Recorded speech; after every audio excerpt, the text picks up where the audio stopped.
I'm Craig Kenneth, a relationship coach and a psychotherapist.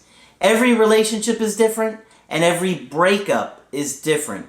Work with me and you'll get professional help on your situation. And if you're in no contact, focused on personal growth, my workbook series, The Knowledge, will help you make changes like you've never made before. Available now at AskCraig.net.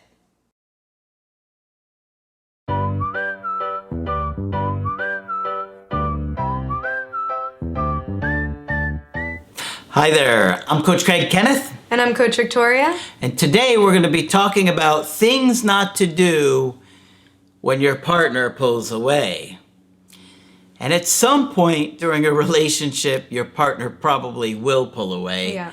And when this happens, it hits us in this deep core of our being that every fiber in our being unconsciously wants to repair this.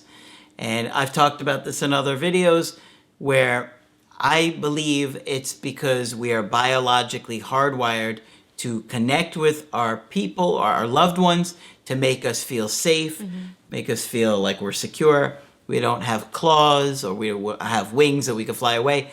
Our relationships and our bond with other people is what keeps us safe.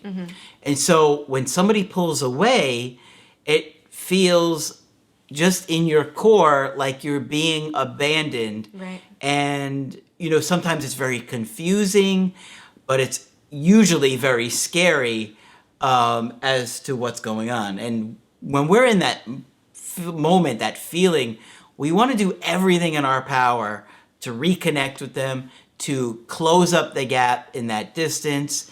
And we just lose sight of being in a good place. Like we're just so emotionally frazzled that we're panicking, we can't think clearly, we're desperate, and we do a lot of things that we're embarrassed about. Yeah. We do things that we are completely out of character for us. Yeah.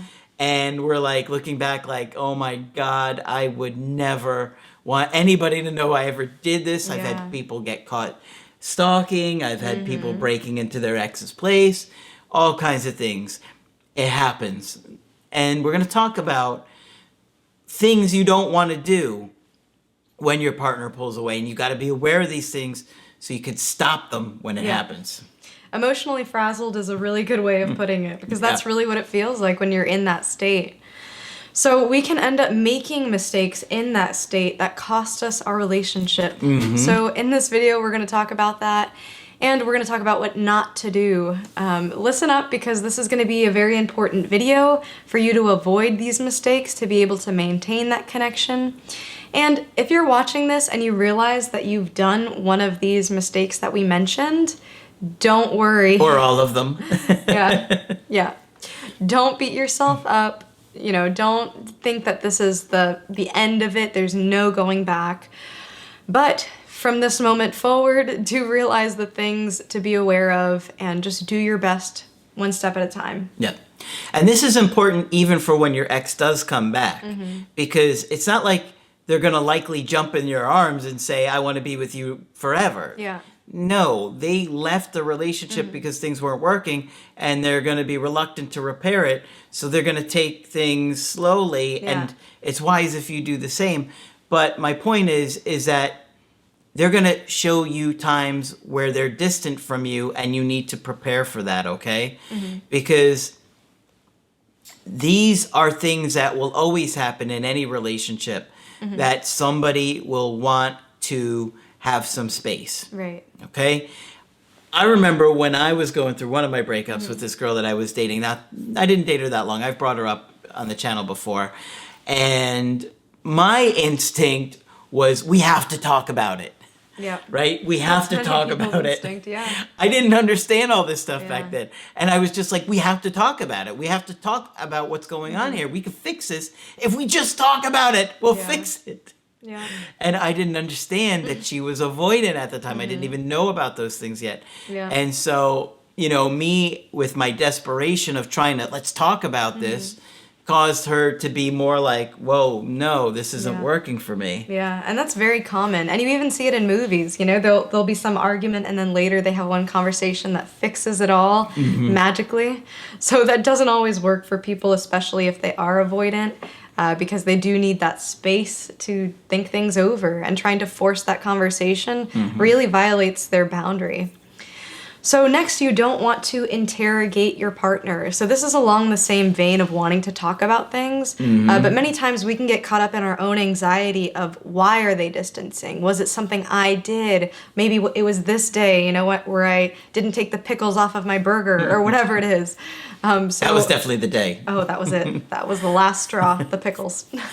So we can get into these mental cycles and of questioning and interrogating, and we can project that onto our partner. What's wrong? Like, why are you distancing? Why didn't you text me today? What are you doing? So we can manifest that in trying to control and trying to find out all the information that we possibly can. So this is just going to make your partner feel more smothered, more trapped, and you're kind of pushing them in a corner in a way. They might not be ready to even explain that reason, whatever the reasoning is. The reasoning could just be that the intimacy was too much. And they might not be able to know how to verbalize that. That's important, is that you understand is that they probably don't even know what's going on within themselves to say it to you. Yeah. Because a lot of times it's an avoidant who doesn't want to talk about those things or express those things. Exactly. And so, that just pushes them further away. So you gotta that's a big point. Don't interrogate. Yeah. Another big thing, this is really important, I was guilty of this one too, is trying to reach out through friends and family. Getting other people involved, it seems like a good idea. It seems like it might get you some information, but that information isn't always accurate. Okay, you might get some information, but it might be only a fragment of what's true. In other words, maybe you ask a coworker something, maybe you work together with your ex and you ask a mutual coworker, and maybe your ex only told that coworker a small little thing that they wanted them to know. Well, now that small piece of information feels huge to you, but it may be that your ex really just didn't want them to know things and just told them this thing. That can happen with family. It can happen with friends. The information is likely not going to be accurate. I had a friend, I'll use that term loosely, with somebody after the Applebee's situation who I think was lying and sabotaging things because she had feelings for me. And so I think she was trying to destroy things, because even the Applebee's girl said at some point, like, I didn't say those things. Why would you trust her? She's a pathological liar, which she was. Yeah. But that was one of my few friends, mutual friends, that I could get information from. Yeah. So be very careful about trying to get information from your ex through friends, family. And the other thing is that it's likely going to get back to your ex and it's going to piss them off. Yeah. That's what I was thinking. Piss them off. That, even if you do get information, that person might tell your ex that you were fishing. So it happens. It can be seen as an intrusion, especially for a person who's avoidant. To know that there's other people lurking and trying to find information, it can just be unsettling. So be aware of that. And they're likely to say something like, we broke up. You need to let it go. Yeah, why do you care? Yeah. And so they're going to lash out at you. So be very careful about that one. Yeah. Another thing that you don't want to do, and this one is a difficult one, and it is to not take it personally. So many times we can think that it's our fault. In fact, most of the time we think it's our fault. And it can be more about their fear of intimacy than it does about your performance in the relationship. So we immediately take the blame for it when we don't necessarily merit it. So just put things into context and think about the different factors that are involved here. Chances are that this is very complex, and that it's not just, one specific moment like the pickles on the burger that caused them to pull away. So don't beat yourself up over this if you can. Another thing that you need to understand is that when your partner distances from you, they're not going to be wanting to comfort you in those moments. And you oftentimes are going to them for comfort, but that's the very thing that they're unable or unwilling or don't want to do. And so you have to learn to soothe yourself oftentimes in a romantic relationship. And nobody teaches us this stuff. Nobody teaches us when we're growing up that you have to be able to realize that sometimes your partner just needs a little bit of alone time or space, or is just, irritated by you, quite frankly. I mean, maybe they're just in a bad mood. Maybe they're depressed or anxious or whatever's going on with them. Don't expect them to comfort you like a parent does. You have to be an adult and learn to soothe yourself. Now, that's not all the time. There needs to be times where your partner comforts you. Otherwise, why be with them? Right. Yeah. But, you want to show them that you can soothe yourself, that you are okay with some space, and that you don't expect them to be like a parent and take care of you all the time, because that's just going to turn them off. Exactly. And when we're in this state, we could also lash out ourselves at our partner. And a lot of times this happens from an underlying fear of abandonment. So we can get in that mindset of, oh no, my partner's going to leave me. That triggers our fight or flight response. And we end up fighting. We end up fighting it, trying to control it, lashing out at a partner. And it can result in saying really nasty things to them that you don't mean. It could be like, you don't care about me, or you suck at communicating, you don't know how to handle a relationship, all of these things. Yep. And saying these mean things to your partner, even if they're true, can continue to perpetuate this idea for them. Yeah. So it'll be less likely next time that they're going to want to open up to you about why they were distancing or whatever. It's going to affect the trust of the relationship. Not only that, but when you say something like that to them, they could say something really angry and retaliate. Yeah, exactly. Right? So you say, something to them that about like you never care about me, and then they could lash out at you, and then it just blows up. These are how things escalate. Yeah. And all because of the space and that separation anxiety. I talk a lot about this in my video. Right. It's an older video, The Real Reason Relationships Fail. And it's so important to understand these things and these dynamics, because you want to be able to navigate them when they happen in real time. That's the thing, is you have to be able to use these skills and use this understanding when it's going on in the moment. Yeah.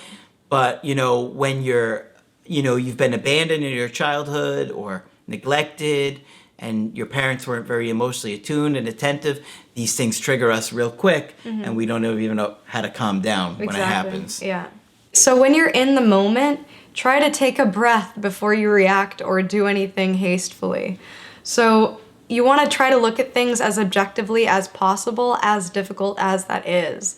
So it could be that your partner is taking too long to text you, or taking more time than usual. Maybe they have something stressful going on in their life and they can't spend as much time with you. So you really want to put everything into context, as always, and also think about your own emotional response back. Take a moment before you do anything to avoid making those mistakes. Really be present with yourself and what you're experiencing. Yeah, because, sometimes it could be because your partner is unhappy in the relationship, but oftentimes, more often than not, it's just because, you guys have spent a lot of time together, and one person doesn't need as much time with the other. Exactly. And that's normal. That's okay. Yeah. But like I said earlier, nobody teaches us this stuff growing up. Yeah. But it leads to fights, My dad used to want to go play softball or basketball with his friends. And my mom would get anxious and lock herself in the bathroom and start crying. And it's like, had she just let him do those things, I mean, she knew he'd like to be active and play sports and stuff like that. But instead, it led to the point where he's like, I can't take this anymore. I'm done. Right. And that's basically what happened. Yeah. So, you got to be aware of your anxiety and try your best to, get out of this anxious avoidant trap, which we've talked about in other videos, and think about your triggers, work through your issues, look at your past and your hurts from your childhood, explore them, and understand that that is why you became the way you are in your relationships, and figure out how you can do it better, So you're less likely to have a breakup, and you're more likely to have a partner that realizes, wow, this guy is really caring and understanding and gives me what I need, Right. or whatever that particular issue is of that dynamic. Right. And one more thing to add, especially for those of you who are with particularly dismissive, avoidant partners, it's up to you to determine how much you will tolerate. So if your partner is distancing to the point where you're not feeling any connection at all, of course, analyze your own attachment style, see what your own emotions contribute to this. But you have to decide for yourself what you will or will not handle. Yep. Yeah, it's a personal decision because everybody has their own needs and values in a relationship. Yep. And so you have to think about that for yourself. Now, of course, we're here to help guide you. And if you want to get our help personally, you could do that on my website, askcraig.net. You could sign up for the coaching option that works best for you. I do email coaching and I do Skype. Margaret is available for Skype coaching. And of course, Coach Victoria will be in the videos training with us. I'll be here. But that's it for this video. I'm Coach Craig Kenneth. I'm Coach Victoria. And we will talk with you soon. To get my help personally, go to askcraig.net and click on Schedule Coaching and choose the option that works best for you. I do email coaching or Skype. To schedule a coaching with Margaret, click on Margaret on the top of the page and order a Skype with her. For the Knowledge Creative Healing course, click on the link at the top of the page and click Get Started Now.